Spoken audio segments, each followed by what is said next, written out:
Hey, I'm getting ready for a bike packing, bike touring, cycle touring adventure in northern Vietnam. I'm going to walk through how to pack up the bike for travel on an airplane. And if you're new to this, my recommendation is go to your bike shop, pay the money. It should be $70, $100 depending on where you go. And they will put it in a box for you, and you can watch them do all the steps that we're going to go through and how they prepare the bike to minimize the chance that it gets damaged. But if you have done that a few times, or if you watch this video, I'm going to explain how you can set up your bike and get it in the box for your travel and your adventure. So I'm going to go through the 5 primary steps for you of how to break down your bike and get it into the box safely. Make a choice to use a cardboard box, which Keswick Cycle was nice enough to give me one of these, as well as all the packing materials that you see. Or you can go out and buy a bike box. Cardboard boxes are a bit more riskier, but since I'm taking a titanium bike, or if you're taking an alloy steel aluminum bike, they tend to do very well. I do have some concerns with carbon putting it in a cardboard box, because if a baggage handler puts something heavy on it and the frame cracks, you got a big problem. So there's my wonderful bike box, which I'm not using this time. But one thing I did want to mention is, sorry for the messy garage, an advantage of the cardboard boxes, it does weigh less than when you go out and buy a bike box, so you can put more stuff in it. It's not going to protect as well as a bike box, but again, if you're going to the same place or departing from the same place where you arrive, a bike box, your own bike box, is a really good option. But if you're going to be moving around, cardboard box is much more versatile and gives you the ability to leave from a place where you didn't arrive. So if you decide to take it in a cardboard box, you may ask yourself, how do you get it home? What I found is you can go to any bike shop around the world, and if it's in a busier city, you want to make a reservation or book an appointment, and they'll box it up for you. In places like Istanbul, Bangkok, places that I've been to, this costs $10 and they do a phenomenal job. In more first world developed countries, it may cost you $50 to $100. And again, bike mechanics do this day in, day out to put bikes on the shop floor. So they know how to do it really well. And that's been my strategy when I'm traveling around. I don't want to be confined about shipping around a bike box. To get started, I saw the mechanics at the shop do this and I started doing it. I just went out and bought some cheap latex gloves, put them on to keep your hands from getting too greasy, too dirty. So to start, I just took everything off the bike. I think it is important to take the lights off, your cycle computer, anything that may get broken. It's better to take off the bike rather than leave it on it before you start packing up. So to make things easier, I just put things on my bike rack that goes off the back of my car, and it gives me a little bit better access. There's 2 tools that you need, a pedal spanner or a wrench to get off the pedals, and your multi-tool. I'm going to start just by taking off the pedals. You can use a wrench, a pedal spanner. You may have seen in one of my other videos that if your pedals are stuck, there's an easy hack, and I'll put the link for that on how to get them unstuck. But you just put the pedal spanner on and take off each pedal. Taking the pedal spanner with you is important if you're going to keep a bike box and you're coming back to and putting the bike back in a box yourself.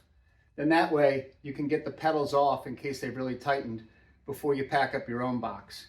I'm not going to take one because I'm going to use bike shops in places like Hanoi and maybe places in Thailand. Another thing about the pedals that you want to note is you can't put them on the wrong way. Don't ever force them. But again, in that other video I have that I'll put a link in, there's a right and a left, and they rotate only toward the front of the handlebars when you put them on. I find when you put the pedals back on, you really don't have to have a spanner to get them tight, because when you're pedaling, they'll do nothing but get tighter based on the rotation of your stroke. There's not a way when you're stroking to make a pedal looser. Number 2, take off the seat. The important thing about taking off the seat is put a piece of black or any type of electrical tape that shows exactly where the seat post goes into the frame. Then that way, when you reassemble your bike, it'll fit properly and you're in the right position.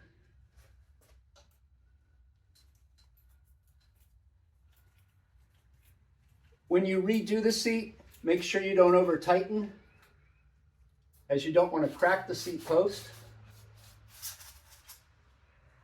but it just lifts out. You do want to re-tighten when you take off the seat post, the hinge that keeps the seat post tight in the frame. Step number 3, take off the derailleur hanger. This is so important. I have a video that speaks about this that I'll put down in the description. One of the things that really helped me was use the same tools that you're going to use when you land to disassemble the bike. What I found with this was there was a very special size wrench that I needed to take the derailleur hanger off. And if I would have just had the bike shop do it, I would not have had the right multi-tool to put the derailleur hanger back on it. So again, if you're going to the shop to have them put the bike in a box, it really pays to sit there and have them use your tools, not their tools, to disassemble the bike so you know that you can reassemble it successfully when you land, if you're not going to use a bike shop when you land to reassemble it. So something that I'm not that excited about with this bike, but it does speak to its hardiness, is to take off the derailleur. The derailleur hanger, you actually have to unscrew on both sides. So again, it's so important to drop this derailleur and pack it separately.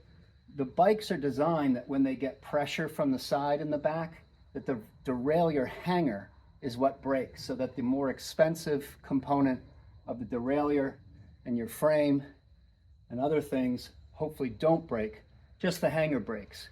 And I talk about that in one of the other videos of why you want to pack an extra derailleur hanger.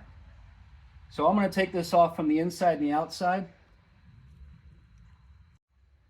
So now you can see I've dropped the derailleur hanger off of the frame, and I'll put some packing around that, but I just keep it on the chain and on the bike when I put it into the box. I'm also going to put the tire back on. I actually like having that tire protected by the frame. My experience has been that if things are going to break, a spoke is not uncommon for something to break. So I actually like having some of the protection of a titanium frame around the back tire. So I put the hanger back on the derailleur. And again, it's going to hang loose so that it doesn't break the derailleur or the derailleur hanger. The tire is going to be a little bit loose. The through axle I just put back in, but it's not going to stay fixed. But that should be okay in the box because the box is going to be pretty tight side to side.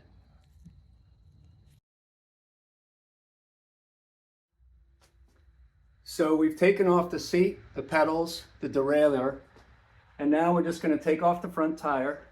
It's a through axle, so that's pretty easy to do. But I do want to show you one thing when you pack it up that's been really helpful for me. And that is, when I got the bike, these were in the disc brakes. So this little spacer helped protect your disc brakes, and it slides up in. I can't remember if I saved that when the bike was shipped to me or one of the times I've had it packed up, but it's just a little plastic piece. Something very important about the tires that I almost forgot to mention is you have to deflate them. In transit, the air pressures will change and it'll pop your tires, your inner tubes, if you don't deflate them. So I deflate them fully. I put the through axle back in the front of the bike. I keep it a little bit loose to give it some flex. So step 5, taking off the handlebars or dropping the handlebars. There's 3 areas. There's a screw on each side. But the most important thing is the top.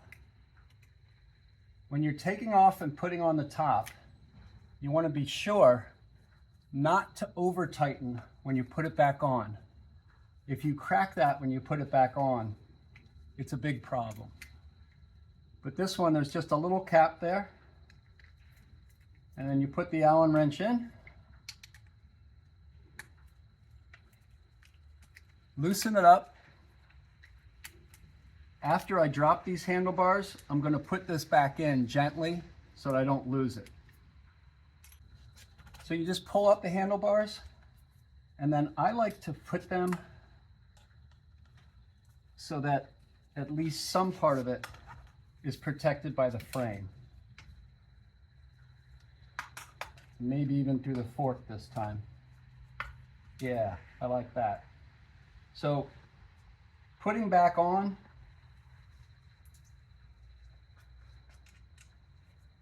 just my only advice is don't over tighten, especially now. There's just nothing to be gained by tightening it too hard now. You just want to make sure it doesn't come loose in transit. So I'm just going to do it by hand. And then just put this cap back on. And I've done the 5 major steps. I'll show you how we put it in the box now. So you can see in my very dirty garage that I've saved packing materials, and Keswick, the bike shop, was nice enough to give me all kinds of packing materials. The important thing when packing this bike is, if it's carbon, I want to get styrofoam around it and really protect it. So things like the seat posts, which I'm not so sure about, the forks, I'm going to really protect. The titanium frame itself, I do want to get some styrofoam around it, but even cardboard will be fine. All right, seat post done. On the stem part, I even put some cardboard and some styrofoam.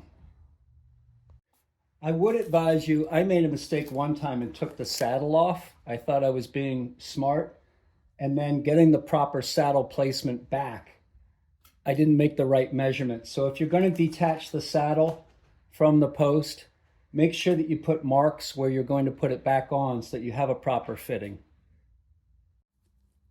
All right, so I'll walk around this, but the main areas that I wanted to really make sure is the fork, and I've dropped the handlebars down into there. So where the handlebar affixes to the frame, that short piece, that's what I worry most about. So I packed that pretty well. Packed the fork well.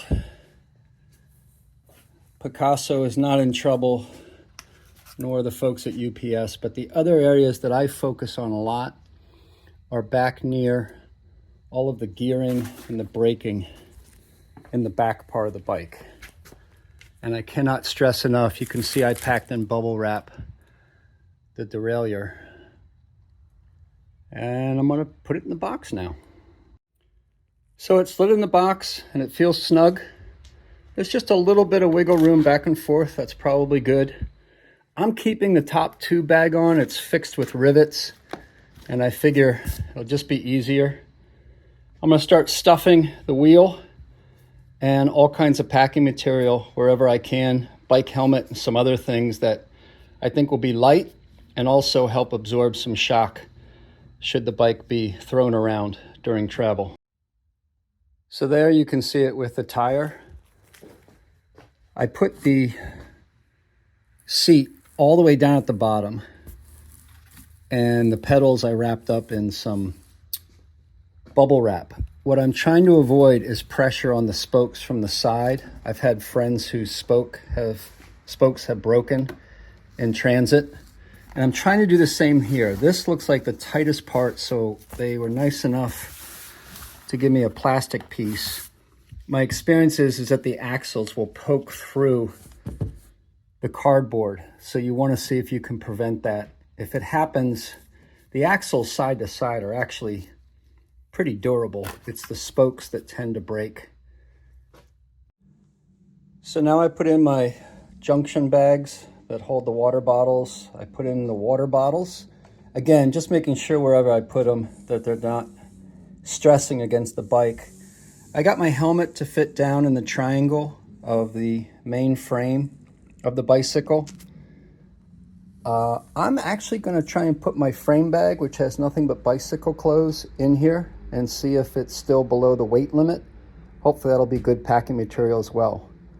So now I'm just going to stuff it with as much packing material as I can. I might try and put in this harness. Again, just making sure that it's not going to put stress side to side on anything like spokes or the frame. This may be overkill, but I go around the whole box and tape up any gashes from previous shipments just to help reinforce the box and hopefully minimize any potential openings. In case there's a problem, I've put the hotel contact where I'm going in Hanoi so that if the airline misses the connection, they know where to send it. And on the other side is just my contact information. So TSA will open it and inspect it. God, I hope they put it together or back together as well as possible. But I haven't had a problem with that in the past, and I hope I don't this time. Okay, the official weigh-in, it says 44 pounds. I'll put in the notes, but again, I think you're allowed up to a little over 50 pounds, 22 kilos, 23 kilos. I'll put that in the notes. Something I'd remind everyone is you do want to check with your airlines and you want to see what is the allowable size and weight.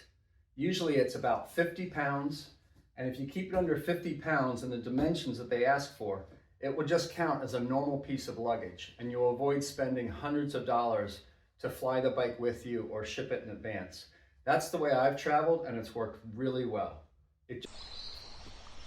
Hey, so super excited to be going to Vietnam, the Ha Giang Loop up in North Vietnam, the mountains. Here's the final setup. I think it's all going to work, but we'll see. So I moved my REI Junction bags that hold water bottles up to the front, and I'm kind of clipping them to each other and back through the handlebars so that they're not in my way when I'm climbing. If you want to know more about how I usually set them up on this side, there's a video that talks about these Junction bags. I've got my Wahoo holder and my Wahoo bike computer right in the center next to my front light. This has all of those spare change a tire, change a flat, change a flat tire, spare tube, tire levers, multi-tool, everything you need, patch kit, pump in there. The frame bag is holding all of my cycle kit and my electronics. It's a little fat, so it's rubbing a little bit on my calves, but it is holding the cycling clothes that I'll wear for one day. So my hope is when I take a few things out, that'll compact down a little bit. If not, there's still some spare room, believe it or not, back here in the rear bag. So I put my bike light underneath it. I may move that back to the back later if it's not that visible. And the back bag, you can see, just goes off the back seat. That's the Fall Raven specialized rear seat bag. The Tevas weren't fitting that well, my sandals, but they're Velcro straps, so I'm going to try Velcroing them twice to the outside and see how that goes. I had one fall off in New Zealand, but luckily I was ahead of my riding friend and he picked it up for me. But I'm going to have to keep a close eye on that, and if I lose them, I'll just buy a pair of flip-flops or something till the major cycling's done. So I like this setup in that the weight, it's nice having a lot of weight here in the middle as opposed to all off the back, on the sides, on the front. The profile, the way the wind is going to hit this is going to be really great. I can feel it already. I was doing just a little bit of driving around or cycling around in the driveway, and it just feels real steady. It's not that heavy. I am going minimalistic. I am going to bring a rear mirror on the back, if you can see that. I've been trying this lately. I'm not super sold on it, but it is nice every once in a while if you adjust it just to glance down and see if it's a big truck coming or a small truck coming. Water bottles are up front. I think that does it. Wish me luck. I'm gonna let you know how it goes. So almost forgot, we're not sure about the road surfaces. Strava and Ride with GPS are saying that it's paved like 95% of the time, but I'm bringing these nubby tires. They're 38 mil, 1.5 inch wide.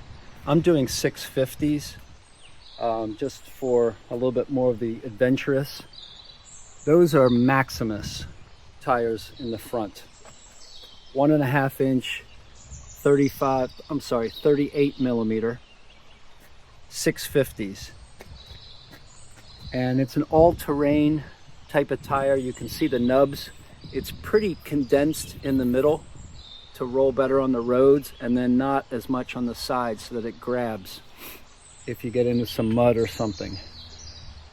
And then in the back, I'm going with Marathon Schwalbe. I had great luck with these when I went across Europe. I was riding 28 mil at the time, very thin. That was back in 2016. I wouldn't recommend something that thin. I'm actually going all the way to 44 this time, just for the comfort. And again, we're really not sure what the terrain is going to be like. It says on Strava and on Ride with GPS it's 95% paved, but I don't think it's a part of the world where they have the same definitions and detail in Strava that we do here in the States.